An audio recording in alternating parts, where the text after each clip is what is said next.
তো এঁচোড় খেতে কারা কারা ভালোবাসো তারা কিন্তু অবশ্যই বলবে। আর আমাদের হচ্ছে এবছর কিন্তু প্রথম বাড়িতে এঁচোড় রান্না হবে।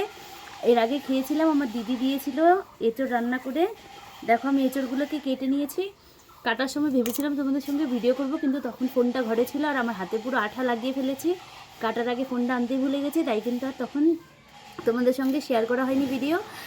তো এখন আমি এঁচোড়ের জন্য কিন্তু মশলা কাটতে বসে গেছি। আর এখানে দেখো পেঁয়াজ, রসুন, টমেটো সব কিছু নিয়েও নিয়েছি।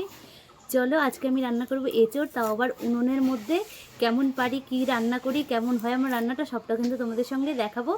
আমার ভিডিওতে তোমরা অবশ্যই চোখ রেখো। চলো পরপর তোমাদের সঙ্গে কিন্তু ভিডিও আসতে থাকবে। আর এঁচোড় কার কার প্রিয় সেটা কিন্তু কমেন্ট করে বলে যেতে একদমই ভুলবে না। আমার কিন্তু ভীষণই ভালো লাগে, খেতে তো ভালো লাগে, জানি না কতটা কি রান্না করতে পারবো, আজকে সেটাই দেখা যাবে। আর আমি কিন্তু প্রথম এঁচোড় রান্না করছি, এর আগে আমি কোনোদিন রান্নাও করিনি। ঠিক আছে চলো তাহলে আমি তাড়াতাড়ি মশলাগুলো কেটে নিই, তোমাদের সঙ্গে দেখা হচ্ছে পুরো উনুন পাড়ে গিয়ে। টাটা।